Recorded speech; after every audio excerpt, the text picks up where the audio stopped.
SOS 특강 우리 네 번째 주제입니다. 우리 네 번째는 소방 원론 파트를 내용을 가지고 진행을 할 건데요. 이 소방 원론 파트를 제가 가장 첫 번째 오리엔테이션에서 따로 언급을 드리지는 않았습니다. 원래는 세 가지의 주제로 여러분들과 SOS 특강을 진행하겠습니다 라고 했었는데 이 원론의 과목에서도 조금 어려움이 있습니다 하시는 수험생분들이 계셔서 제가 원론에 대해서도 같이 한번 정리해봅시다 라고 SOS 특강으로 준비를 좀 해봤습니다. 이 원론 과목에서는 우리가 엄청난 고득점을 받아야 됩니다. 물론 여러분들이 저는 일반 전기 굉장히 자신 있어요. 혹은 저 법규, 암기 너무 좋아하기 때문에 법규에서 고득점 받을 자신 있습니다. 그렇다면 해당되는 원론 과목에서는 평균 점수만 여러분들이 받으시면 되는데요. 근데 저는요, 일반 전기 진짜 자신 없어요. 그래서 40점이라고 하는 꽈락 점수를 면할 정도로만 지금 준비를 하고 있는 상태입니다. 혹은 뭐 법규나 전기 구조 파트 부분에서 점수가 조금 저조할 것 같습니다. 라고 생각을 하시는 분들도 계시잖아요. 그러면 이 소방 원론 파트에서 우리는 고득점을 받아야 됩니다. 저는 이 소방 원론 파트에서는 90점 이상은 충분히 받을 수 있다 이렇게 생각을 하고요. 근데 그 90점 이상을 받기 위해서는 가장 첫 번째로 여러분들이 그 밑거름이 될 수가 있는 용어에 대한 정의를 잘 잡아보셔야 됩니다. 이 원론 파트가 공부를 하다 보면 굉장히 재미있습니다. 그리고 암기를 하지 않더라도 그냥 단어에 대해서 해석만 할 줄 안다고 하면 문제의 정답을 쉽게 찾아낼 수가 있는데요. 그 가장 첫 번째 단어, 용어를 정리를 하게 되는 부분이 가장 힘듭니다. 그래서 저랑 이번 시간에는 이 강좌를 통해서 여러분들이 90점을 받을 수 있는 건 아니지만 90점이 될 수 있는 밑거름이 되는 가장 첫 번째 용어에 대해서 정리하는 시간 가져보겠다 이렇게 생각을 하시면 됩니다. 그래서 용어를 정리를 하면서 제가 이런 식에 대한 내용은 이렇게 접근을 해야 되는 거고요. 문제에서 출제가 될 겁니다 라는 것도 중간중간 툭툭 던져 드릴 거니까 여러분들도 이 단어가 그래서 이렇게 연결해서 볼 수가 있구나. 문제가 출제가 되더라도 나는 이 단어에 대해서 알고 있기 때문에 충분히 문제를 해석할 수 있구나 이렇게 생각을 해주시면 되겠습니다.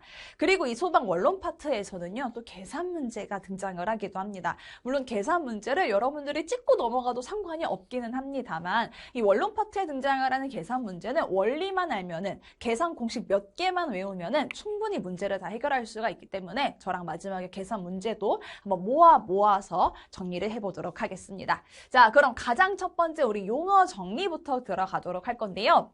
우리 원론에서는 가장 많이 등장을 하는 단어 그리고 가장 우선순위로 정리를 해야 되는 것이 바로 연소라고 하는 단어입니다. 연소라고 하는 단어가 무엇이냐라고 하면 저는 연소라는 단어 알아요 라고 이제 이야기를 하시는 분들도 있고요. 저는 연소는 한평생 들어본 적이 없는데요 하시는 분들도 분명 계십니다. 왜냐면 평상시에 우리가 막 연소됐어 이런 단어들을 잘 사용하지 않다 보니까. 하지만 분명 여러분들은 야 저기 불났어 라는 단어는 한 번쯤은 사용을 해보셨을 거예요. 아니 무조건 해봤을 거예요. 뉴스를 통해서도 야 저기 불났대 라는 그런 단어들을 쓰기도 하니까요. 문장을 쓰기도 하는 거죠.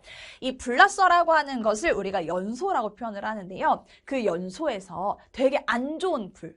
여러분들이 지금 되게 춥잖아요. 지금 겨울이에요. 제가 촬영을 하고 있는 시점이. 되게 추우니까 따뜻하게 해주고 있다. 그럼 나한테 굉장히 좋죠. 그럼 그 불은 그냥 좋은 불, 연소된 불입니다. 근데 그 불이 안 좋아져서 막 화재로 발생을 했다. 그 화재가 바로 안 좋은 불을 뜻하게 됩니다. 그래서 단어 정리하실 때 연소 불 붙었어. 그리고 안 좋은 불로 넘어가게 되면 우리는 그걸 뭐라고 한다? 화재라고 표현을 하는 거야. 이렇게 정리를 할 수가 있습니다. 근데 연소라고 하는 단어를 조금 우리가 유식하게 학문적으로 풀어야 되잖아요. 그게 바로 첫 번째로 등장을 하는 내용 이렇게 볼 수가 있습니다. 이 첫 번째 가연물이라는 단어가 등장을 하는데요. 이 가연물은 뒤에부터 보세요. 연소가 가능한 물질이라는 뜻입니다. 그러니까 가장 대표적인 예로 제 지금 눈앞에 종이가 하나 등장을 해요. 이렇게 종이가 있습니다. 이 종이가 연소가 될 수가 있는, 불 붙을 수가 있는 물건입니다. 이걸 뭐라고 한다? 가연물이라고 표현을 합니다. 그래서 종이가 가장 대표적이구나 이렇게 볼 수가 있고요. 근데 라이터를 붙이면 얘가 불이 붙잖아요. 그냥 불이 붙는구나. 근데 불이 붙기 위해서는 분명 공기 중에 이게 필요합니다. 우리 눈에 보이지는 않지만요. 여러분들이 숨을 쉴 수가 있는 이유. 공기 중에는 산소가 있기 때문입니다. 여기에 종이, 가연물이라고 하는 것이 연소가 될 수가 있었던 이유도 공기 중에 있는 산소랑 반응을 했기 때문이에요. 그래서 우리 눈에 보이진 않지만 화학적인 반응이 일어나고 있는 상태입니다. 우린 이렇게 가연물과 산소랑 만나고 있습니다라는 거를 뭐라고 표현을 하는 거예요? 산소랑 화학적인 반응을 하고 있는 상태인 산화 반응이야. 이렇게 우린 쉽게 이해를 해볼 수가 있습니다. 그래서 연소라고 하는 거는 다시 한번 산화 반응을 하고 있는 거고, 자, 추가로 불이 붙은 거니까 막 열이 나와야 되잖아요. 우리는 그렇게 열이 나오고 있습니다라는 거를 열을 발생시키고 있어. 그래서 발열 반응이라고 표현을 합니다. 다시 정리하면 연소 뭐야? 발열 반응과 산화 반응을 수반을 한 거야. 간단하게 이야기를 해볼 수가 있죠. 그럼 다시 연소는 화학적이다, 물리적이다? 화학적인 반응이 되는 거다. 그래서 발열 반응과 산화 반응을 나타내고 있는 거다. 라는 것까지 우선 여러분들이 정리를 좀 한번 해보실 수가 있습니다. 여기 위로 올라갈게요. 우리가 공기 중에 산소가 있을 거라 그랬잖아요. 공기 중에 산소는 몇 퍼센트 있는가도 한번 정리를 해보면 우리가 공기를 100%라고 표현을 합니다. 그 중에 산소는 1%를 차지를 하고 있고요. 그리고 여기 나와 있지는 않지만 79%는 대략적으로 질소로 이루어져 있습니다. 물론 21, 79 딱 떨어지는 건 아닙니다. 다른 물질들도 분명 존재를 하긴 하는데 질소가 78.xxx, 산소가 20.xxx로 거의 대부분을 차지를 하기 때문에 우리는 21과 79다 이렇게 이야기를 할 겁니다. 그럼 여기에서 산소가 21% 차지하고 있을 거라 그랬었잖아요. 근데 산소가 되게 조금밖에 없으면은 산소가 많이 부족한 상황이라서 산화 반응이 잘 이루어지지 않기 때문에 연소가 일어날 수가 없습니다. 우린 그걸 몇 퍼센트로 보고 있느냐? 15%로 보고 있습니다. 21%에서 15%로 산소가 떨어지게 되면은 산화 반응이 잘 일어나지 못하기 때문에 연소가 되지 않는 상황. 그럼 우린 이거를 연소 반대적인 단어 뭐라고 표현할 수 있느냐? 바로 소화라고 단어를 표현을 할 수가 있습니다. 소화. 그래서 산소를 떨어뜨림으로 인해서 불을 끌 수가 있구나. 되셨어요? 자, 그럼 다시 돌아와서 연소가 일어나기 위해서는 무조건적으로 필요한 게 있을 것인데 첫 번째 뭐가 된다? 종이를 대표적으로 이야기를 했었던 연소가 가능한 물질 하나 필요할 거고 공기 중에서 산소를 줄 거라 그랬잖아요. 산소를 공급해주는 물질입니다. 산소 공급원이라고 하는 것 필요할 거다. 산소를 공급해주는 원인이 되는 물질이고 그리고 종이가 있고요.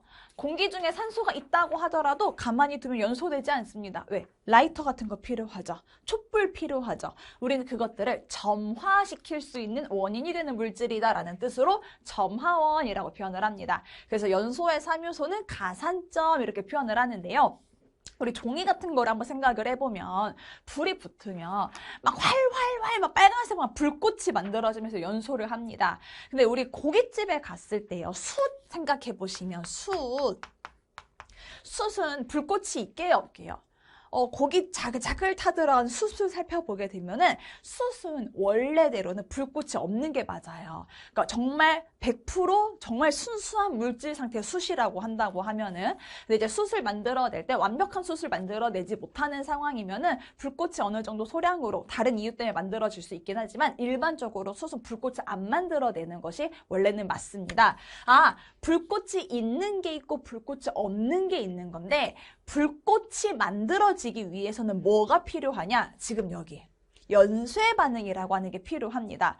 그러니까 가연물, 산소공급원, 점화원이라고 하는 거는 어떤 물질이든지 연소가 되기 위해서 항상 필수적으로 필요한 게 되는 건데요. 이제 여기에 내가 불꽃을 만들어내고 싶어 라고 하면은 그때 뭐가 더 필요하냐? 연쇄 반응이라는 게 필요합니다. 이 연쇄 반응이라고 하는 건 여러분들 연쇄 살인 사건이라는 거 많이 들어보셨을 거 아니에요. 연속적으로 일어나고 있다 살인 사건이 이런 표현이죠. 그럼 거기에 연쇄 살인 사건에서 살인 사건 빼버리고 연쇄라는 단어만 가지고 온다고 하면 연속적으로 일어나고 있는 것 이렇게 정리를 해볼 수가 있습니다. 그래서 물건이 존재를 하고 그래서 우리 눈에 보이진 않지만 이렇게 막 불꽃이 만들어지고 있는 상황이잖아요. 여기 내부에 우리 눈엔 안 보입니다. 우리 눈엔 안 보이지만 이 안쪽에서 연속적으로 화학적인 반응이 계속 일어나고 있는데 그러한 연속적인 화학적 반응으로 인해서 불꽃이라고 하는 게 형성이 될 수가 있습니다. 우리는 그걸 뭐라고 한다? 연쇄 반응 이렇게 우리는 표현을 해볼 수가 있습니다. 자, 그럼 다시 돌아와서 이렇게 연소라고 하는 것에서 우리가 산소라고 하는 것 자체가 부족해지게 되면 연소의 3요소 중에 하나가 사라지게 된 거니까 소화라는 개념을 가져올 거라 그랬었잖아요. 여기에 나와 있는 가연물이나 점화원이나 연쇄 반응을 없애는 것도 우리가 불을 끌 수가 있는 방법 중에 하나가 된다 이렇게 생각을 할 수가 있습니다. 여러분들이 화재가 발생을 했습니다 라고 하는 상황을 한번 생각을 해볼게요. 그리고 제가 한번 질문을 해볼게요. 그럼 불이 붙어 있는 상황이니까 여러분들은 뭘로 불을 끄시겠습니까? 라고 하면 뭐 소방을 어느 정도 공부를 하신 분들은 막 약재가 이런 게 있을 거야, 막 소화기가 있을 거야 이렇게 생각을 하시는데 우리 대부분의 일반인 분들은 전혀 소방과 관련이 없었던 분들은 물 뿌려야 되지 않을까? 일반적으로 그렇게 많이 생각을 하시는 분들이 있어요. 자, 연소의 3요소 중에 산소라고 하는 거를 없애는 방법으로도 우리는 불을 끌 수가 있을 거다라고 했습니다. 21%인데 15%로 떨어뜨려주면 되는 거다 이렇게 원리가 하나가 있고요. 또 하나는 이제 단순하게 물을 뿌릴 거예요 라고 하는 것도 가져올 수가 있습니다. 자, 여기에 물 뿌린다라는 것부터 순차적으로 가겠습니다. 물을 뿌렸다 결국에는 불을 없앴다라는 뜻이에요. 불을 없애게 되면 종이도 있고 산소도 있지만 결국 불은 없으니까 그냥 불 꺼지는 소화 개념으로 갑니다. 우린 그걸 무슨 소화라고 하느냐? 물을 뿌려서 온도를 떨어뜨렸다라는 뜻으로서 냉각소화라는 단어를 씁니다. 냉각소화. 시험 문제 출제가 됩니다. 연소의 3요소 중에서 점화원을 없애는 소화 방법 혹은 온도를 떨어뜨리는 방법은 무엇이냐? 그럼 냉각소화 선택하면 돼요. 그냥 개념만 잘하시면 되는 거죠. 자, 두 번째 산소로 갈게요. 산소가 21%였었는데 15%로 떨어뜨립니다. 이걸 떨어뜨리게 되는 가장 대표적인 물질이 무엇이냐면 바로 이산화탄소 소화 약재라고 하는 건데요. CO2. 이산화탄소라고 하는 거는 불연성. 자, 단어 볼게요. 가연물이 연소가 가능한 물질이었죠. 자, 여기에 물자라는 단어 대신에 가연성으로 바꾸면 얘는 성질을 의미하거든요. 연소가 가능한 성질이에요. 그럼 여기에 불자를 쓰면은요. 연소가 불가능한 성질이라는 뜻이라고 볼 수 있습니다. 이산화탄소는 바로 불연성이에요. 연소가 되지 아니하는 물질입니다. 그래서 막 CO2를 막 뿌려주게 되면 안 붙어요. 그리고 이거는 화학적인 반응도 더 이상 일어나지 않은 불활성이에요. 이것도 화학적인 반응이 없습니다. 그래서 뿌려지게 되면은 100%라고 하는 공기 중에서 CO2가 계속 방사가 돼. 그럼 산소는 21%를 차지하고 있었는데 CO2가 나오니까 20, 19, 18 줄어들게 되거든요. 그래서 15%로 떨어지게 되면 소화 효과를 가져올 수가 있습니다. 우리 지금은 마스크를 잘 안 쓰지만 우리 한 5, 6년 전만 하더라도 코로나가 엄청나게 사태가 커졌을 때는 항상 많은 분들이 마스크를 쓰고 있는 상태였었잖아요. 그래서 저도 마스크를 쓰고 아침 9시부터 저녁까지 계속 수업을 하다 보면은 이게 말을 계속 해야 되는데 마스크를 쓰니까 굉장히 숨이 찰 수밖에 없습니다. 왜? 마스크 안쪽에서 내가 후 내뱉다 보면은 이산화탄소는 많아지는데 마스크 속에 산소가 제대로 공급이 되지 않으니까 산소는 줄어들어요. 그러니까 내가 어떻게 돼? 질식이 되니까 호흡이 가빨라지게 되거든요. 그 원리를 생각을 하셔서 산소가 21에서 15%로 떨어지게 되는 것은 질식하고 있구나. 그래서 우리는 무슨 소화라고 표현을 하냐? 질식소화라고 표현을 합니다. 산소의 농도를 떨어뜨리는 것을. 자, 그럼 첫 번째 가연물로 갈게요. 가연물이라고 하는 것 자체가 애초에 처음부터 존재하지 않으면 불붙을 물질이 없으니까 연소가 일어나지 않거든요. 그럼 가연물이라고 하는 것 자체가 불이 붙어있는 상황에서 없애버리게 되면 그것도 소화 효과를 가져올 수가 있습니다. 자, 제 앞에 종이가 있습니다. 지금 이제 종이가 이렇게 한 묶음이 있고 한 묶음이 있다고 볼게요. 여기에 불이 붙어서 막 화재가 확산이 되고 있는 과정이었는데 옆에 있는 종이를 내가 그래서 후딱 가가지고 물건을 확 치워버렸어요. 그럼 얘는 다 탔고 옆으로 확대가 돼야 되는데 더 이상 탈 수 있는 물건이 없으니까 불이 꺼져버리게 됩니다. 이런 소화. 혹은 산에서 화재가 발생을 했을 때도 마찬가지인데요. 우리 산에서 화재가 발생을 합니다. 나무가 있었어요. 여기 다 나무가 있는데 여기를 다 태우면서 이쪽으로 확산이 되고 있는 상황이었습니다. 그때 반대편에 있는 나무를 내가 미리 벌목을 했대요. 미리 베버렸어. 화재 확산을 막기 위해서. 그럼 더 이상 탈 수 있는 물건이 없으니까 불이 꺼지게 됩니다. 우린 이것들을 가연물을 내가 없앴어, 제거했어 라고 표현을 하는 걸로 가연물을 없애는 소화를 뭐라고 표현을 하느냐? 제거소화 이렇게 우리는 표현을 해볼 수 있습니다. 그래서 문제 나와요. 가연물이 없앤 거 뭐야? 제거소화. 점화원을 없앤 건 뭐야? 냉각소화. 산소를 없앤 건 뭐야? 질식소화. 그냥 원래 우리가 알고 있던 단어 그대로를 적용을 하시면 되겠습니다. 근데 이제 여기에 나오는 가연물이랑 산소공급원이랑 점화원을 없애게 되는 각각의 소화들은요. 그냥 단순하게 공기 중에 존재하는 것. 공기 중에 내가 그냥 라이터 들고 있었던 것. 그리고 공기 중에 존재하는 가연물을 단순하게 없애기만 한 것뿐이거든요. 근데 그것들은 전부 다 그냥 단순하게 없어진 거예요. 물리적으로 사라졌다라고 해서 묶어서 우리는 뭐라고 하느냐? 물리적인 소화다라고 표현을 합니다. 물리적으로 없앴어요. 근데 밑으로 가서 우리 아까 연쇄 반응이라고 하는 것이 있다고 했습니다. 연쇄 반응은 우리 눈에 보이지는 않지만 이게 불꽃에 가면은 불꽃 속에서 화학적인 반응이 막 일어나고 있는 형태라고 있었습니다. 그래서 이 연쇄 반응이라고 하는 것 자체를 없애는 거는 얘는 화학적인 반응이거든요. 화학적인 반응이 더 이상 일어나지 아니하게끔 한다라는 뜻으로서 얘는 무슨 소화라고 하느냐? 화학적 소화라고 표현을 합니다. 그럼 문제가 나올 거예요. 소화의 방법이 다른 게 뭐야?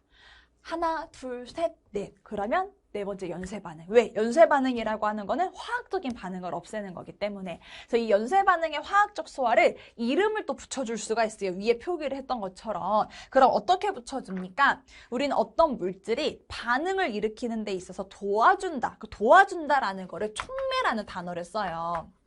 도와준다는 걸. 근데 이 반응이 더 잘 일어날 수가 있게끔 도와주는 걸 정촉매라고 표현을 하고요. 반대로 반응이 일어나지 못하게 하는 반대의 힘을 가질 수가 있게끔 도와주는 게 부촉매라고 볼 수가 있습니다.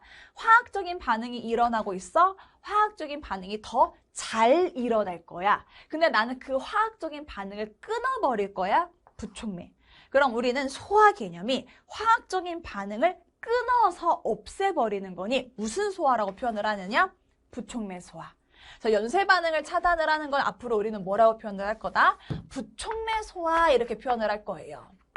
근데 이 부촉매 소화는 유일하게 화학 반응을 없애는 거다 이렇게 볼 수가 있고 또 다른 표현도 있습니다. 화학적인 반응을 억제시켰어 라는 뜻으로 억제 소화라고도 표현을 해요. 단어가 되게 많이 여러 가지가 등장을 할 수가 있습니다. 3요소랑 4요소 이렇게 정리를 해볼 수가 있는데 자 그러면 여러분들한테 질문을 한번 해보도록 할게요. 자 불꽃이 만들어지고 있는 물질이었습니다. 자 이것을 불꽃이 만들어지고 있는 반응의 연소를 더 이상 만들어내지 않도록 하겠다. 소화를 하겠다. 무슨 소화 효과가 가능합니까? 그럼 불꽃이 만들어지는 건 가산점도 있고 연쇄 반응도 있어요. 이 중에 하나만 없더라도 불꽃은 제대로 만들어지지 않아요. 총이 없을 수 있고 산소 없을 수도 있고 라이터 없을 수도 있으니까 그래서 불꽃 연소를 하고 있는 거는 4가지의 방법 중 하나만 적용해도 다 불이 꺼져요. 근데 숯 볼게요. 숯이라고 하는 건 불꽃이 있다 없다. 불꽃이 없을 거라 그랬습니다. 그럼 연쇄 반응이 있다 없다. 애초에 연쇄 반응이 없는 물질이에요. 근데 내가 거기에다가 부촉매 소화할 거예요 라고 하면은 의미가 없죠. 왜? 불꽃이 없었는데 뭔 부촉매 소화야. 그쵸? 애초에 개념이 적용이 안 돼요. 숯 같은 것들은 그럼 무슨 소화해야 돼요? 화학적인 소화는 불가능하니까 물리적인 소화 방법 중에 하나를 적용해야 돼. 이렇게 정리를 해볼 수가 있습니다. 그래서 여러분들이 연소라고 하는 거랑 소화라고 하는 거를 같이 묶어서 정리를 하시는 게 가장 좋은데 시험에서는 연관성이 있으니까 가장 첫 번째로 불꽃이 있느냐 불꽃이 없느냐에 따라서 소화에 대한 원리가 조금은 달라질 것이다 이렇게 좀 생각을 해봐 주시면 되겠습니다. 이게 가장 첫 번째 이제 연소이론에 등장을 했었던 내용 되는 거고요. 자 이제 거기에서 가연물이라고 하는 걸 좀 가서 보도록 할게요. 가연물이라고 하는 건 연소가 가능한 물질이야 이렇게 표현을 했습니다. 그럼 가연물이 더더더 좋은 가연물, 그러니까 더더더 연소가 잘 일어나는 물질이라고 하면은요. 산화 반응이 있어야 된다 그랬죠. 이거 생각하시면 돼요. 자, 연소가 산화 반응과 발열 반응을 합친 거라고 이야기를 했습니다.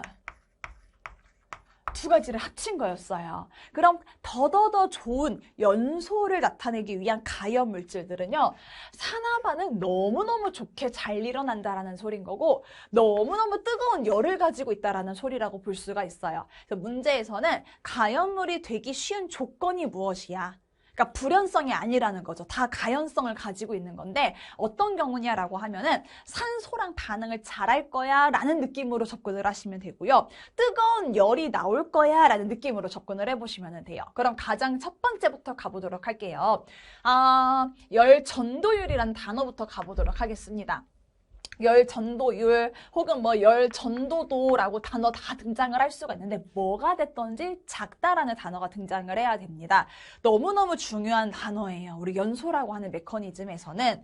자, 열 전도율이라고 하는 건 말 그대로 전도, 전달이 되느냐, 열에 대한 것 이렇게 좀 볼 수가 있는데 우리 여기에 쇠젓가락이 하나 있다고 하고요. 하나는 나무젓가락 하나 있다고 이렇게 표현을 해보도록 할게요. 제가 끝부분을 이렇게 잡고 있을 거예요. 쇠젓가락과 나무젓가락이라고 하는 거를 제 손으로 이렇게 잡고 있을 거예요.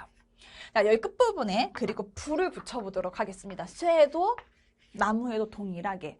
그럼 쇠젓가락과 나무젓가락 생각만 해보더라도 불이 빵 하고 붙는 건 뭐예요?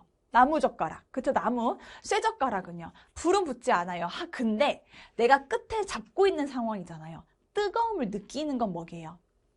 쇠젓가락. 우리 요리 주방에서 요리할 때 그 냄비 뜨거워지게 되고 손잡이에 고무철로 제대로 잘 되어 있지 않는 것들은 뜨거! 라고 여러분들이 외치잖아요. 그 이유가 열이 전달됐기 때문인 건데요. 쇠젓가락은 여기에다 뜨거운 열을 주게 되면은 그 안에서 열이 쭉쭉쭉쭉 옆으로 뻗어나오기 때문에 내가 뜨거! 이렇게 외칠 수가 있어요. 근데 나무젓가락 같은 경우는 우리 라이터 성냥개비 생각을 해보더라도요. 빨간 색깔 머리 부분에는 불이 붙는데 내가 끝에 손 잡고 있다고 해서 뜨거움을 느껴지지는 않잖아요. 그 생태입니다.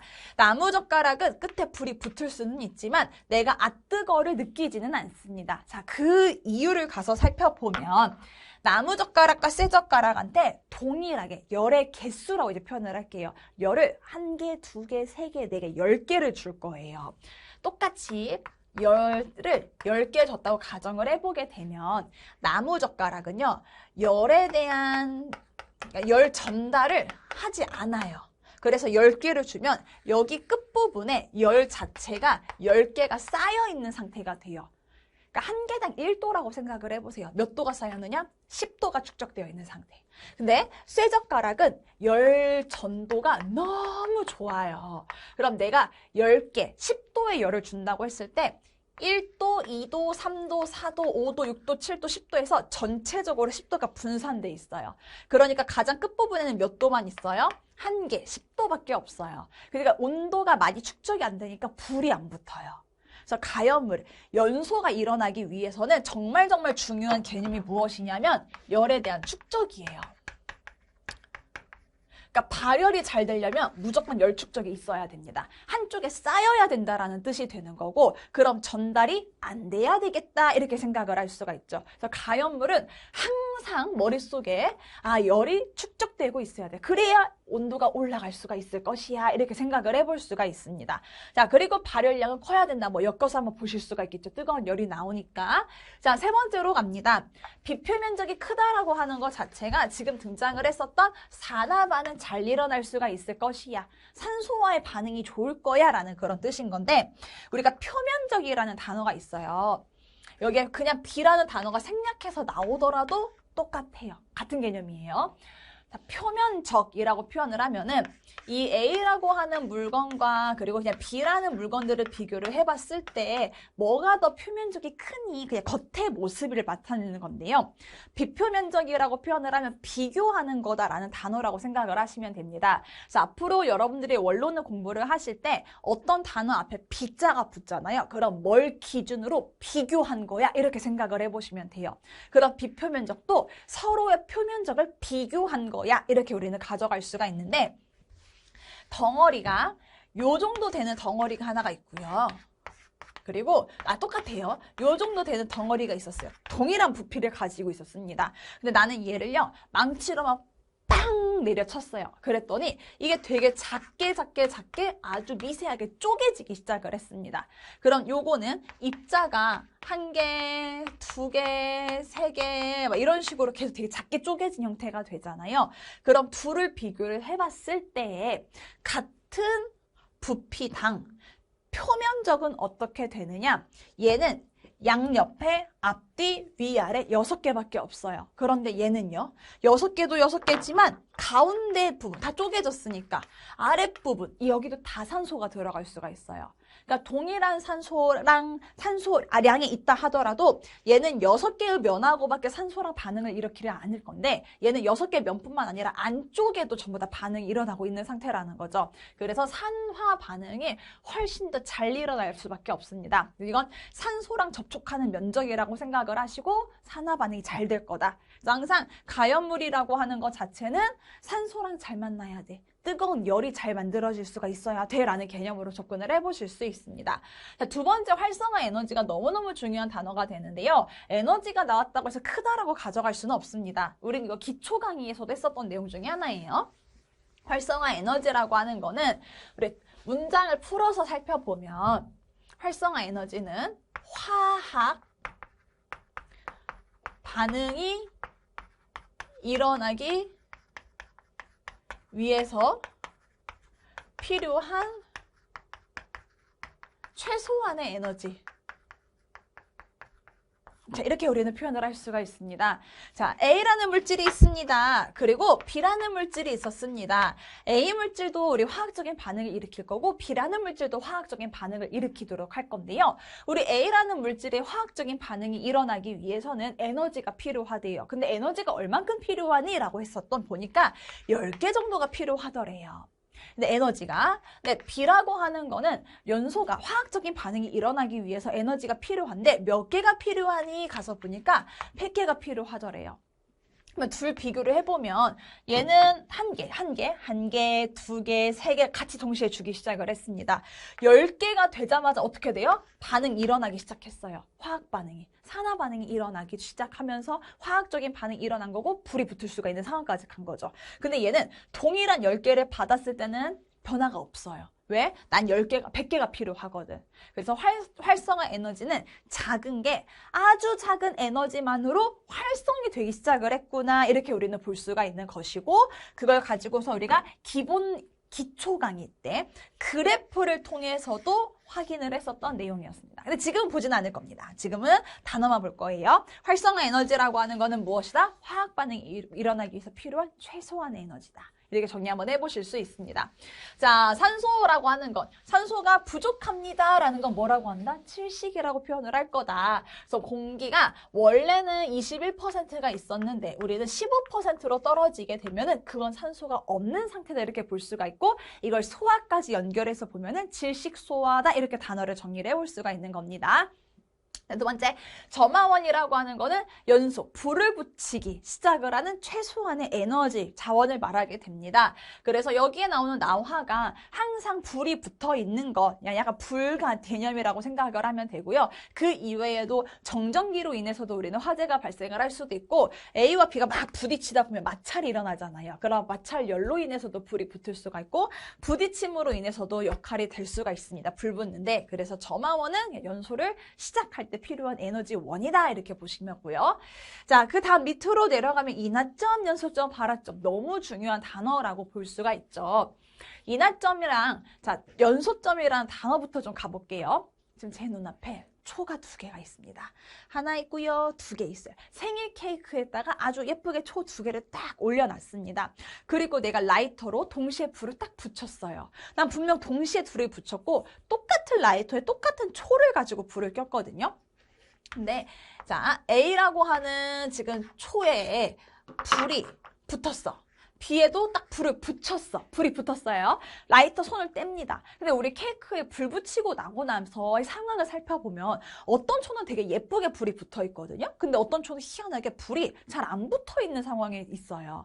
자, 그 온도를 가지고 표현을 할 겁니다. 내가 처음에 동시에 라이터를 줬는데 동시에 불이 붙었습니다. 그 불이 붙은 온도를 가서 보니까 대략적으로 200도였다고 가정을 한번 해볼게요. 그 온도를 우리는 뭐라고 표현을 할 것이냐? 인하점이야 이렇게 이야기를 할 거예요. 인하점 뭐야? 내가 라이터 점화원으로 불을 붙인 최저 온도.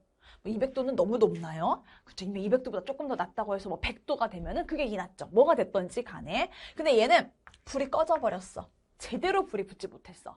근데 얘는 불이 붙어 있어서 계속 한 5초 이상 정도 유지가 된 거예요. 그럼 처음에 빵 하고 불이 붙었을 때보다는 불이 계속 붙어 있으니까 온도가 조금 올라가게 되거든요. 그래서 원래 불 붙었을 때 온도보다 한 5에서 10도씨가량 살짝 높아지게 되는데 우리는 그 지점을 뭐라고 표현을 하느냐?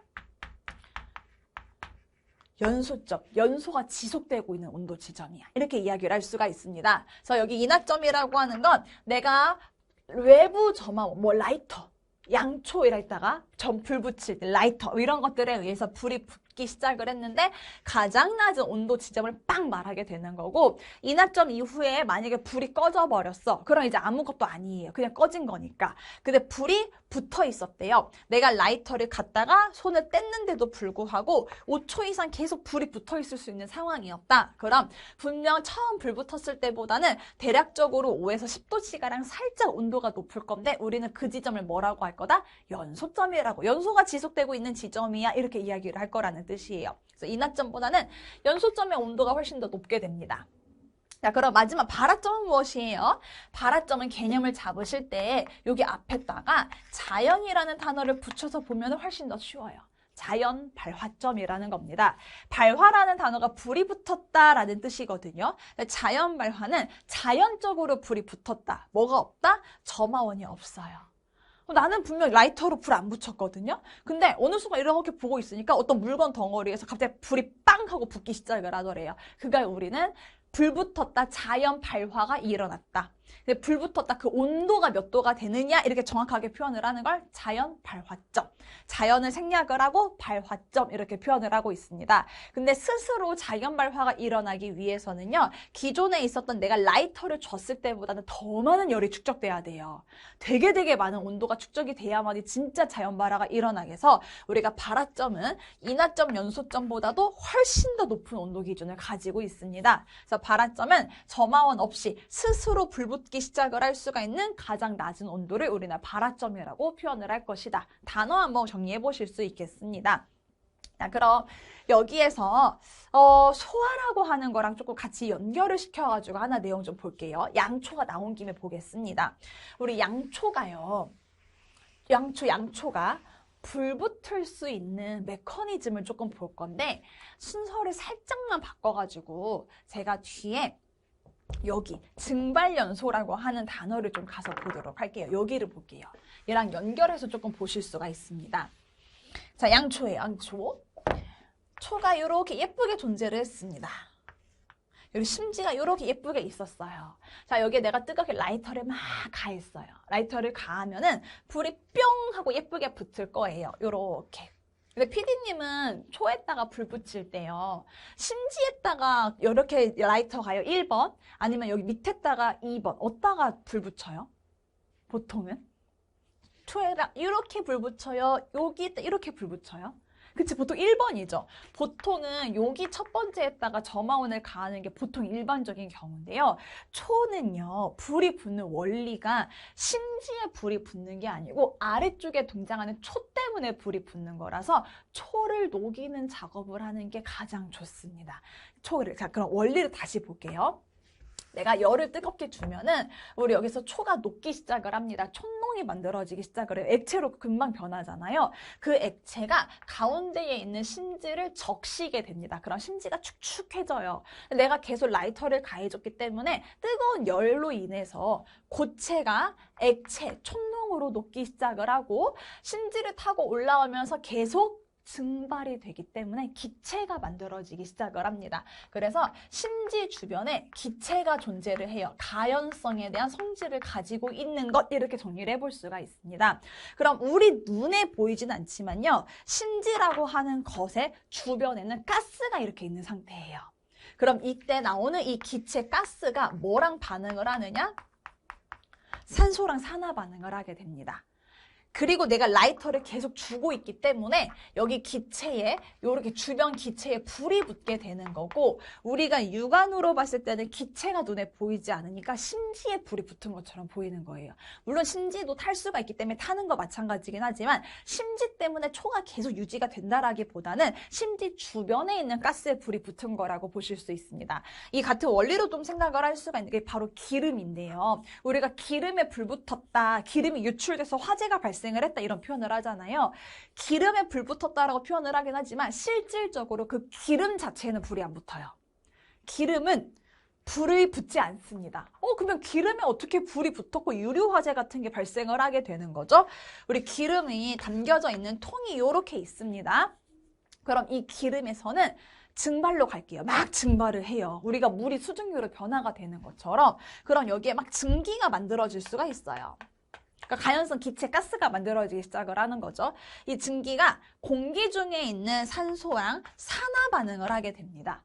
산화 반응하고 거기에 불이 붙게 되는 거죠. 근데 우리 일반인들은 눈으로 봤을 때, 뭐 일반인도 아니고 대부분이죠. 가스가 눈에 보이지는 않잖아요. 그러니까 가스에 불이 붙었는데 눈에 안 보이니까 기름 위에 불 붙어 있는 것처럼 보이는 거고, 기름이 불 붙었어, 이렇게 이야기를 하는 겁니다. 근데 실질적으로는 기름이 불 붙는 게 아니다. 뭐가 불 붙는 거다? 기름에서 발생해서 나온 기체가 불이 붙는 거다. 그럼 다시 심지도, 초도 마찬가지예요. 초도 마찬가지로 양초 자체, 심지가 불이 붙는다라기보다는 그 주변에 있는 뭐가 붙는 거다? 기체가 불이 붙는 겁니다. 그래서 여러분들도 이제 배웠으니까 친구들한테 가서 야, 너 기름에 불 안 붙는 거 알아? 그러면은 이제 대부분의 뭔 소리야, 기름에 불 잘 붙잖아, 이럴 거예요. 기름은 불이 안 붙어. 기름에서 발생한 기체가, 가연성 가스가 불이 붙는 거야, 이렇게 이야기를 좀 해보시면 되겠습니다. 요거예요. 자, 이렇게 우리가 기체가 만들어져서 라고 했죠. 근데 만들어지는 원리가 양초는 고체였었는데 촛농으로 변화가 되고 기체로 만들어진 거잖아요. 이 과정을 우리가 증발하고 있습니다 라고 표현을 할 수가 있는데, 그래서 이 양초라고 하는 것의 연소의 메커니즘은 뭐야? 증발연소. 왜? 처음부터는 고체로 존재를 했다가 이게 녹아서 기체로 변화가 된 거기 때문에. 그래서 증발연소라고 하는 것 자체, 양초, 고체가 대표적으로, 기름, 액체, 대표적으로 액체나 고체가 증발했대요. 그래서 그 증기가 어떻게 된대요? 연소하기 시작을 한다고 합니다. 이런 식으로 그냥 녹아서 증발해서 연소가 되는 원리들을 가지고 있는 게 증발연소구나, 이렇게 우리는 볼 수가 있는 거죠. 되셨을까요? 자, 그래서 증발연소는 대표적인 예시도 우리 시험에 나옵니다. 증유, 나파유, 왁, 이렇게 외울 거예요. 증, 유황, 유, 나파유, 증유, 나빠요, 그런 뜻이고요. 마지막으로 왁, 여기도 안 나왔네. 왁스까지. 증유, 나파유, 왁스까지가 전부 다 우리는 증발연소, 이렇게 볼 수 있습니다. 그럼 이제 방금 이야기를 했었던 초가 또 시험에 출제가 되는 포인트가 바로 소화예요. 자, 양초에 이렇게 불이 붙어 있었어요. 나 여기에 이게 안 좋은 불이라서 화재라고 우리가 여기도록 할게요. 근데 이걸 불을 빨리 끄고 싶어. 그럼 분명 소화라는 단어를 쓸 거라고 했습니다. 양초에 불을 끈다고 했을 때, 여러분들 생일 케이크에 불 붙었을 때 초가 있으니까 후 하고 이렇게 불을 끄잖아요. 입김을 불어가지고. 자, 우리 소화에는 질식 소화가 있었고요. 냉각 소화가 있었고요. 그리고 점화원을 없애는 제거 소화가 있었고, 연쇄 반응을 차단을 하게 되는 화학적인 소화, 즉 다시 말하면 부촉매. 부촉매 소화라고 하는 것으로 이렇게 네 가지로 우리가 구분을 할 수가 있었습니다. 양초를 후 하고 불 거거든요. 과연 그거는 피디님이 봤을 때는 무슨 소화일 것 같아요? 1번, 2번, 3번, 4번. 양초에 불을 껐다. 후 하고 입김을 불었다. 1번. 이게 제가 100명한테 물어보잖아요. 그러면 진짜 99명, 정말 한 명 말고 99명은 다 질식을 선택을 해요. 근데 제거예요. 정답은요. 그 이유는 다시 원리를 생각을 해보게 되면 양초는 고체에서 그 증기가 나와서 증기가 연소하는 거라 그랬어요. 근데 양초에서 내가 후 하고 입김을 불잖아요. 그럼 심지 주변에 뭐가 사라지냐? 증기가 사라져 버려요. 근데 공기는 있어. 그러니까 나도 숨을 쉴 수가 있으니까 공기는 21% 그대로 유지가 되고 있는 상태인데 후 하고 불어버리면 심지 주변에 가스가 날아가게 되면서 여기에 가연성 가스가 없어지는 거예요. 가스가 없어졌다? 가연성 가스? 아, 가연성 물건이 없어진 거구나. 무슨 소화다? 제거 소화. 그래서 이게 정말 많이 틀리는 포인트 중에 하나예요. 그래서 제거 소화가 되는 게 아, 가연성 가스가 없어졌기 때문인 거구나. 이렇게 한번 생각을 해보실 수가 있습니다. 그래서 이게 양초에 대한 메커니즘까지 우리가 연결해서 소화를 살펴본 것 이렇게 정리를 해보실 수 있습니다. 자, 그럼 다시 돌아와서 보겠습니다. 그래서 다시 한번 이나점 정리하면 내가 초 2개가 있었다. 초 2개가 있어서 처음에 불을 동시에 붙였더니 둘 다 불이 빵 하고 붙더라. 그걸 우리는 이나점. 점화원을 가했을 때, 라이터를 가했을 때 불 붙는 최저 온도. 근데 둘 중에 하나는 불이 꺼져 버렸대. 그러면 의미 없어요. 이제 그냥 얘는 언급 안 할 거예요. 불이 켜져 있는 상태에서 5초 이상 지속하더라. 그때 온도를 내가 딱 하고 측정을 해보면은 가장 처음에 불 붙었을 때보다는 연소가 지속이 되다 보니까 온도가 살짝 높아져 있는데 우리는 그 살짝 높은 온도를 뭐라고 한다? 연소점이다. 이렇게 표현을 할 것이라는 겁니다. 근데 이 불 붙어 있었던 초에 우리가 입김으로 후 하고 불어서 불을 껐습니다. 그럼 불을 껐으니까 소화라고 표현을 할 건데 무슨 소화라고 할 거다? 이거는 제거 소화다. 이렇게 표현을 할 거라는 뜻인 거죠. 근데 이 양초가 불이 붙었는데 어떤 메커니즘으로 어떻게 불이 붙은 거야? 이걸 어떻게 이름 붙여줄 거야? 그러면 초가 증발해서 만들어진 증기가 연소하는 거야 라는 뜻으로 이 양초는 증발 연소하고 있어. 이렇게 우리는 간단하게 줄여서 이야기를 할 수가 있습니다.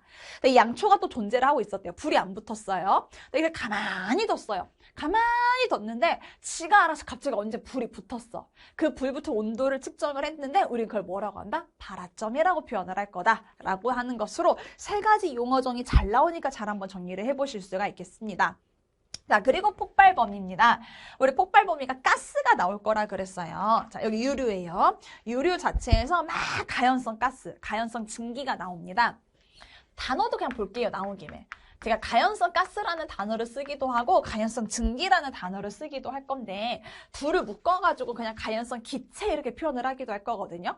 차이점이 뭐냐면 우리 물이라고 하는 게 수증기로 변화가 되잖아요. 그럼 요거를 우리는 증기 붙어있는 걸 생각을 해보시면 돼요. 물은 H2O예요. 분자식 H2O. 수증기도 H2O예요. 단순하게 생긴 모습이 액체에서 기체로 변화가 됐는데 그 안을 구성을 하고 있는 화학적인 결합이 동일하면 그거는 증기 이렇게 표현을 해요.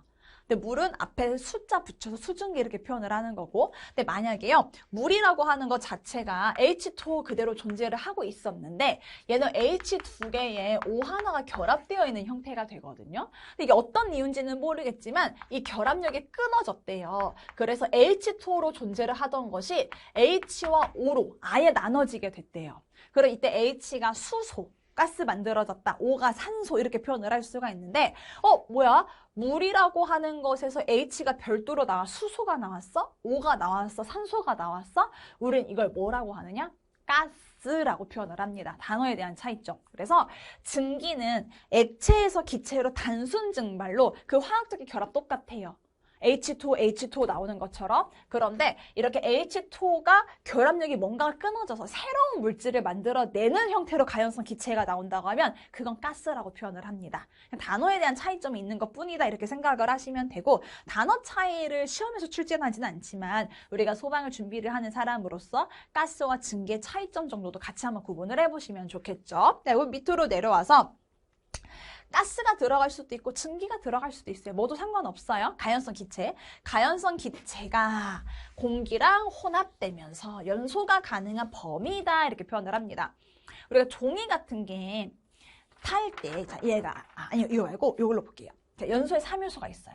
가연물과 산소랑 점화원이 있다고 했을 때 세 가지가 무조건 있어야 돼요. 그래야 연소는 될 수가 있어요. 불꽃이 이제 없다라는 가정하에요. 근데 셋 중에 하나라도 있긴 있는데 부족한 형태면은 불이 잘 안 붙어요. 자, 예를 들어서 산소가 14% 있긴 있잖아요. 있긴 있어. 근데 아주 조금 있죠. 왜? 우리는 산소가 몇 퍼센트 있어야 되니까. 21은 있어야 되니까. 있긴 있지만 부족한 상황이야. 연소 잘 안 될 수도 있어요. 자, 가염물 있긴 있을 수 있어. 우리 종이 같은 거 불 붙일 수 있단 말이에요. 근데 이 종이가 제대로 불이 안 붙을 수 있으니까 초량밖에 없을 수도 있을 거 아니에요. 그래서 가산점이라고 하는 거는 필수적으로 필요한 조건인데 얘네들이 충분히 있어야 돼 라고 표현을 하게 되는 게 바로 뒤에 나오는 연소 범위를 갖춰야 돼 이렇게 표현을 해볼 수가 있다라는 겁니다. 유류 자체에서 이제 가스가 나오기 시작을 했어요. 가스가 나왔습니다. 그럼 얘가 공기 중에 있는 산소랑 산화 반응을 할 것이라고 했었고요. 그리고 나서 점원을 가했을 때 불이 붙는데 우리가 가스랑 공기가 이렇게 섞여져 있을 때 이 농도 값이 저 불 붙을 수 있을 만큼 충분히 있어야 돼라는 게 바로 연소 범위예요. 충분이라고 하는 게 연소할 수 있는 범위가 있어야 될 거다. 자, 예시로 하나를 볼게요. 예시로 수소를 한번 볼게요. 수소는 가연성 가스인데요. 수소의 연소 범위는 4에서 75%야. 우리가 이렇게 이야기를 합니다. 그래프상으로 한번 이야기를 해보게 되면은 아직 뭔진 몰라요. 그냥 있다라는 것만 볼게요. 요렇게 연소 범위를 표현을 하게 되는데 요 사이가 4에서 75라는 뜻이에요. 저는 그래도 무슨 말인지 몰라요. 할 수 있어요. 자, 수소가스가 나오기 시작을 했습니다. 그래서 원래는 공기라고 하는 100%는요. 산소라고 하는 거 21%랑 질소의 79%로 이루어져 있는 형태였습니다. 근데 이때 막 가스가 나오기 시작을 했어요. 가스가. 그래서 이 공기 100% 안에 가연성 가스, 우리 수소로 좀 가져갔습니다. 수소가 1%, 2%, 3% 섞이기 시작을 했어요. 그럼 당연히 얘네들의 퍼센테이지 조금 달라질 수가 있게 되겠죠. 어쨌든 가스가 들어와서 섞이기 시작을 했대요. 그래서 산소와 질소와 가스가 같이 섞여서 100%를 이루게 될 거예요. 우리 이때를 뭐라고 표현을 하느냐? 이 상태를 가연성 혼합기체, 가스랑 공기가 혼합되어 있는 상태를 가연성이 혼합되어 있는 기체야 이렇게 표현을 합니다. 100%. 자, 여기에서 수소가 1%, 2%, 3% 조금씩 가잖아요. 근데 만약에 수소가 100%라는 공기 중에 3%만 차지를 하고 있는 상태면은 가스가 있지만 너무 적어. 그래서 불이 안 붙어요. 충분히 있어야지. 그게 몇 퍼센트? 4%는 최소한 있어야지 100% 중에서 라는 뜻이 되는 거고 최대는 75예요. 수소가스가 공기 중에 80% 있잖아요. 그러면 나머지 20% 안에 산소랑 질소가 있는 거. 그럼 산소 진짜 조금 됐다는 소리거든요. 산소가 있긴 있지만 너무 적어서 산화 반응이 제대로 안 일어나요. 그래서 연소가 이루어지지 않습니다. 그렇게 가연성 가스가 공기 중에서 연소할 수 있어야 되는 최소에 대한 농도부터 최대의 농도까지의 사이를 연소할 수 있는 범위야 이렇게 이야기를 하는 겁니다. 수소가스가 3% 있으면 불 안 붙어요. 76% 있으면 불이 안 붙어요. 그냥 그런 뜻이에요. 근데 여기서 불이 붙는 게 아니라 폭발이면 폭발 범위라고 표현을 하게 됩니다. 자, 이어서 우리 또 비중이라는 단어가 있습니다. 비중이 있고 증기 비중이 있어요. 뭐야, 둘 차이점이요. 비중은 물이라고 하는 거를 비교를 해요. 자, 기준치가 되는 게 물이에요. 기준치가 되는 게 물이. 제가 왜냐면 B자가 나오면 뭐랬죠? 비교. 중량을 비교할 거거든요. 누구를 기준으로? 쟤보다 가벼워, 쟤보다 무거워. 분명 기준치가 돼야 되는 게 있는데 그게 바로 물일 거라는 뜻입니다. 그래서 물이라고 하는 거를 기준으로 해서 어떤 고체 물질, 어떤 액체 물질은 가벼워, 무거워 이야기를 하는 게 비중이에요. 근데 가스, 기체가 있잖아요. 증기 같은 것들. 그거는 뭘로 기준을 하고 있느냐? 공기. 공기를 기준으로 기체죠. 가스가 될 수도 있고 증기가 될 수도 있고 공기를 비교를 하는 것이 증기 비중이에요. 그래서 다시 한번 비중이라고 하는 거는 물을 기준으로 합니다. 이거 우리가 이제 분수로 표현을 할 건데요. 기준치가 되는 물질이 항상 분모로 내려가야 돼요. 그래서 물이 기준이 될 거고요. 내가 측정하고자 하는 어떤 물질이 있어. 그래서 물보다 숫자 값이 큰 게 들어가게 되면 당연히 무거울 수밖에 없겠죠. 작은 숫자 들어가면 당연히 가벼울 수밖에 없을 것이고, 그래서 물 분의 X 이렇게 표현을 하는데, 우리 보면 여기가 4도씨의 물이라고 표현을 되어 있는 거 확인할 수 있습니다. 물은요, 4도씨일 때 가장 무거워요. 물은 4도씨일 때. 우리 물이 원래대로는 고체가 훨씬 더 무거워야 되기 때문에 얼음이 더 무거워야 되거든요. 근데 물은 밀도값이 달라요. 여러분들 얼음 같은 거, 눈, 결정체 그러면은 그 육각형의 모습으로 보통 그림을 그리잖아요. 얼음이라고 하는 것 자체는 결합을 할 때 육각형의 모습을 하고 있다 보니까 서로 가까워지지 못하는 형태를 가지고 있습니다. 분자들끼리의 사이가 조금 멀어요.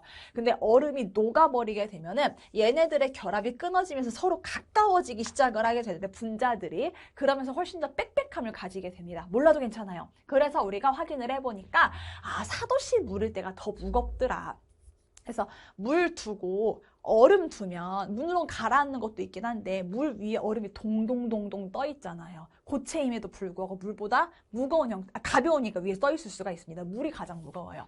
물을 기준으로 할 거다. 4도씨. 자, 근데 공기를 기준으로 우리는 할 거다라고 했잖아요. 기체는요. 공기에 대한 무게는 우리는 몇을 보고 있느냐? 29.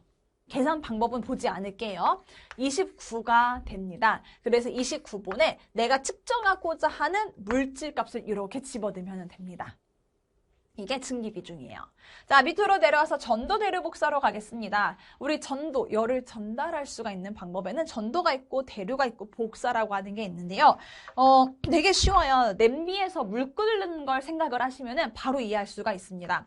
이렇게 아래쪽에 불이 존재를 하고 있었고 내가 위에다가 물을 이렇게 냄비에다 받아서 끓이고 있는 중이었대요. 나는 저녁에 라면을 끓여 먹고 싶었거든.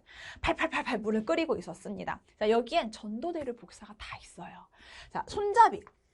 우리 냄비가 있었는데요. 냄비가 손잡이가 고무 처리 안 돼 있어 너무 뜨거운 거였어요. 그래서 계속 오랜 시간 동안 불을 끄고 난 다음에 내가 여기를 잡았어요. 손잡이를.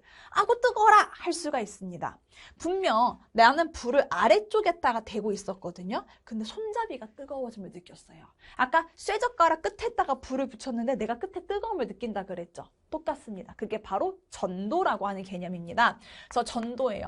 근데 전도라고 하는 거는 가장 중요한 게 지금 현재 어떠한 움직임 같은 거 전혀 없었어요. 그냥 냄비가 뜨거워졌다 이렇게 했었잖아요. 그래서 요거는 정확하게 단어 잘 보셔야 되는 게 분자들의 움직임이 없어요.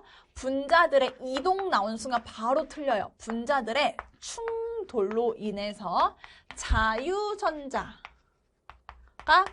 이동하게 되는 것이 바로 전도 이렇게 볼 수가 있습니다. 이걸 좀 더 세부적으로 그림을 그려보면은 우리가 냄비의 단면이에요. 여기 물이 이렇게 들어가 있고 손잡이가 되고 이 냄비에 우리 눈에 보이진 않지만 각각의 분자들로 구성을 하고 있어요. 물이 H2O, H2O, H2O 있는 것처럼 철이면은 뭐 FE, FE, FE 해가지고 이제 분자들로 이루어져 있는 형태가 되는 거죠. 그럼 뜨거운 열을 주면은 이 분자 하나가 뜨거워져요. 뜨거워지니까 어떻게 돼요? 살짝씩 움직이기 시작을 해요. 그래서 옆에 있는 분자들과 어떻게 돼요? 충돌이 일어나요. 근데 이거는 고체 물질이기 때문에 움직이지 않아. 고정돼 있어. 우리 눈에 냄비가 끓는다고 해서 냄비가 움직이지는 않잖아요. 그렇죠? 그래서 얘가 움직이면서 충돌하면서 자유전자를 이동시켜줘요. 이동하고 뜨거워지니까 흔들흔들 충돌해서 이동. 또 흔들해서 충돌하면서 계속 자유전자를 이동하는 거고 그래서 각각의 분자들이 뜨거워지기 시작을 하니까 끝에서 더 거품을 내가 느낄 수가 있는 겁니다. 이게 바로 전도예요. 자, 그럼 대류라고 하는 건 뭐예요? 나 분명 아래쪽에다가만 냄비에다 불을 붙였단 말이에요. 근데 일정 시간 지나고 나면은 여기 윗부분의 온도를 체크해보면 위에도 뜨겁죠. 그게 뭐 때문이다? 대류 때문이다. 아래쪽에 뜨거워요. 아래쪽이 뜨거우면은 우리 온도가 올라가면은 물질들에 대한 분자의 간격은 멀어져요. 더워서 그냥 멀어진다 이렇게 생각하세요. 뜨거워져요. 부피가 팽창을 해요. 그럼 부력이라고 하는 게 형성이 되니까 위로 올라가려고 하는 모습을 나타냅니다. 그럼 아래쪽에 뜨거워진 물들은 다 어떻게 해요? 위로 올라가려고 하는 성질을 가지고 있어요. 그럼 찬물은 내려오게 되겠죠. 내려오자마자 뜨거운 열과 만나니까 또 부피 팽창하니까 또 올라가려고 해요. 그래서 계속적인 순환 반복이 있습니다. 이건 분자들의 흐름이 존재를 하고 있는 형태, 이동이 존재를 하고 있는 상태. 위아래 자리가 계속 바뀌어요. 그래서 일정 시간 지나고 나면 보글보글 끓는 모습 만들어지게 되면서 냄비가 다 뜨거워지는 거죠. 이게 액체에서 발생을 하게 되는 모습이 되고요. 일반적으로 보일러를 켰을 때도 똑같아요. 우리가 집에서 보일러를 켜고 일정 시간 지나고 나면 따뜻해지잖아요. 그 이유가 열선은 바닥에 깔려 있어요. 그래서 보일러를 켜면은 바닥이 뜨거워져요. 그럼 바닥 쪽에 있는 공기들의 온도가 상승을 하게 되는 거고 부피 팽창하면서 위로 올라가게 돼요. 찬 공기 내려와요. 보일러 만나 뜨거워져. 그럼 또다시 순환, 계속 무한 반복으로 순환을 하다 보니까 그 방 안이 따뜻해지게 되는 건데 그게 바로 대류예요. 그래서 대류는 기체와 액체가 이동합니다. 우린 기체랑 액체를 묶어서 유체라고 표현을 합니다. 그래서 전도는 고체, 대류는 유체에서 발생을 하는 거다 이렇게 생각을 해보실 수가 있겠고요. 마지막으로 복사라고 하는 게 있는데 복사의 가장 대표적인 에너지가 태양열이에요. 태양 에너지가 되는데 태양에서 뜨거운 열이 우리 지구 표면에 도착을 하는데 우리 눈에는 열 전달하고 있는 게 보이진 않잖아요. 그냥 우리는 덥다고만 느끼죠. 그게 바로 복사. 내가 냄비에 끓이고 있는 상태에서 옆에 이렇게 서 있었어요. 나는 냄비랑 접촉하지 않았어. 나는 그냥 가만히 팔짱 끼고 이렇게 가만히 쳐다만 보고 있었어. 근데 아우 뜨거워. 아우 냄비에서 나온 열 때문에 더워 죽겠어.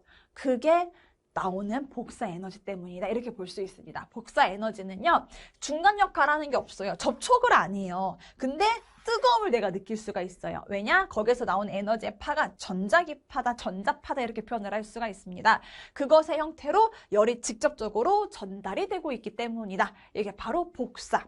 그래서 이 복사는 진공 상태에서도 열 전달이 가능해요. 유일하게. 그래서 복사라고 하는 것 자체도 이렇게 있다. 그래서 이러한 전도와 대류와 복사라고 하는 것들의 메커니즘을 가지고서 만들어진 게 바로 뭐냐면은 보온병이에요. 보온병이 옆을 보면 이중벽으로 돼 있어요. 겉으로 봤을 때 보온병 되게 큰 것처럼 보이는데 그 안에 들여다보면 되게 찌끄맣게 들어가지는 않잖아요. 그리고 되게 무겁기도 하고 그게 이중벽으로 되어 있어서 그런 건데요. 이중벽에 보면은 요 사이 공간이 진공 형태로 되어 있어요. 왜냐하면 진공으로 되어 있다는 공기층이 없다라는 소리고요. 전도와 대류의 흐름이 없어요. 그럼 안쪽에 뜨거운 물건을 내가 집어넣었을 때 밖으로 열이 빠져나가지 못하니까 안에서 보온이 되고 있는 형태가 되는 거고 그리고 여기 안에 등장을 하는 이 내부의 모습이 약간 우리 스테인리스다 막 이런 식으로 들어가 있잖아요. 그것들 자체가 전부 다 이제 복사, 밖으로 빠져나가지 못하게 다시 튕겨서 안쪽으로 열이 지나갈 수가 있게끔 또 되어 있는 거고 우리가 전도라고 하는 것들을 통해서 전체적으로 계속 따뜻하게 만들어줄 수도 있는 거고 이러한 전도대류 복사라고 하는 메커니즘 때문에 보온병이라고 하는 것이 있는 거다 이렇게 한번 생각을 해볼 수가 있습니다. 그래서 지금은 우리가 간단 버전으로 공부를 하는 거니까 열 전달 형태가 되는구나. 그리고 괄호 안에 있는 것들은 각각의 법칙을 표현을 하는 것으로서 이번 시간은 좀 생략을 좀 해보도록 하겠습니다. 자, 그리고 연기라고 하는 거 있습니다. 우리 연기라고 하는 건 당연히 불 붙었을 때 만들어지는 생성물이라고 볼 수가 있는데요. 우리 연기가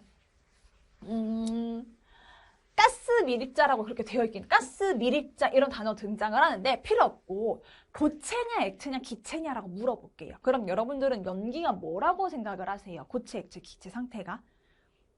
핀이 뭐일 것 같아요? 그치. 대부분의 연기도 물어보면 99%, 그러니까 100명 중에 99명이 기체라고 이야기를 하는데요. 우리 연기는 고체 또는 액체의 밀입자로 이루어져 있습니다. 그러니까 되게 작고 미세하게 쪼개져 있는 형태니까 우리가 보기엔 기체처럼 보여요. 그리고 그 연기라고 하는 거에는 막 일산화나 이산화탄소처럼 가스도 같이 포함이 되어 있기 때문에 물론 기체가 있는 것도 맞기는 합니다. 그래서 연기는 고체와 액체의 작은 밀입자 형태. 그리고 기체. 로도 존재를 할 수가 있습니다. 그래서 재 한번 쉽게 생각을 해보시면 돼요. 재 같은 거. 그리고 기체로 나왔다가 기체들이 식으면서 액체로 변화가 되고 우리 물은 방울방울이 응집력을 가지고 있는 것처럼 그렇게 기체가 액체로 변했고 액체가 응집력을 가져서 덩어리 형태를 가지고 있는 액체의 미립자를 나타내기도 합니다. 그냥 연기다 이렇게 생각을 하시면 되겠고요. 자, 중성대라는 단어가 등장을 합니다. 중성대는 그냥 단어만 한번 이것도 정리를 하시면 돼요. 화재가 발생을 하게 되면 아래쪽에 실내에서 화재가 발생하면 온도가 올라가요. 온도가 올라가면은 부피가 팽창을 하니까 부력이 형성이 돼서 대류 때문에 위로 올라갈 거라고 했습니다. 그래서 실 아래쪽에 존재를 했었던 공기들이 싹 다 어디로 가느냐? 실 천장에 가서 쌓이기 시작을 해요. 연기들도 다 위에 있는 거고. 그럼 압력을 비교를 해보게 되면은 위에 압력이 되게 높아요. 고온의 가스들이 다 뭉쳐있는 상태라서 바닥 쪽은 다 위로 올라가려고 하는 모습을 보이다 보니까 아래쪽은 공기가 텅텅 비어 있어가지고 아래쪽은 압력이 살짝 떨어져 있는 형태가 되고 위쪽은 비교를 해봤을 때 상대적으로 높은 형태를 띄어요. 그럼 여기 연기가 가득 쌓여 있으니까 여기 만약에 창문이 있다고 하면 연기가 밖으로 나가고 싶어 하겠죠. 그래서 위에서는 나가려고 하는 모습을 보이게 되고요. 그럼 여기 아래쪽에 창문이 있다고 하면은 공기가 계속 위로 올라가니까 자리가 텅텅 비니까 여기서 바깥쪽에서 안쪽으로 들어오려고 하는 모습을 보여요. 자, 이렇게 계속적인 현상을 발생을 하게 되는 게 우리가 이거를 굴뚝 효과라고 표현을 합니다. 굴뚝? 맞아. 굴뚝 따라서 수직적인 통로 따라서 올라가고 있다, 나가고 있다, 들어가고 있다 이렇게 우리는 표현을 해볼 수가 있는 거죠. 자, 그럼 다시 실 윗부분에는 여기가 압력이 높고 여기가 압력이 이렇게 나가요. 얘는 압력이 낮아요. 상대적으로 여기가 압력이 높으니까 들어오려고 하는 모습을 보여요. 그럼 어느 가운데 부분에서는 얘는 들어오고 나가고 들어오고 나가고 하다 보면 중간 지점에서는 압력차가 0이 들어오고 나가고 하는 부분이 없을 수가 있을 거라는 거죠. 그 부분을 우리는 뭐라고 하느냐? 중성대라고 표현을 해요. 그래서 중성대는 연기의 흐름이 존재하지 않아요. 압력차가 존재하지 않아. 아무런 흐름이 없는 부분. 중성대를 기준으로 아래쪽은 들어오고 있고 중성대를 기준으로 위쪽으로 나가려고 하는 모습을 보이고 있다라는 것의 표현이라고 볼 수가 있습니다. 그래서 화재가 발생을 했을 때 연기가 나가는 부분과 공기가 들어오고 있는 이 부분의 압력의 경계면 부분. 그래서 압력차가 실내와 외의 압력차가 0인 부분이 어디야? 그러면 중성대 끝이에요. 실내와 실외 압력차가 없어. 공기의 흐름이 없어. 그러면 바로 그냥 중성대 이렇게 여러분들은 선택을 한번 해보실 수가 있겠습니다. 그래서 여기까지 한번 우리 살펴보도록 하고요. 그리고 잠깐 쉬었다 또 나머지 이어서 보도록 하겠습니다.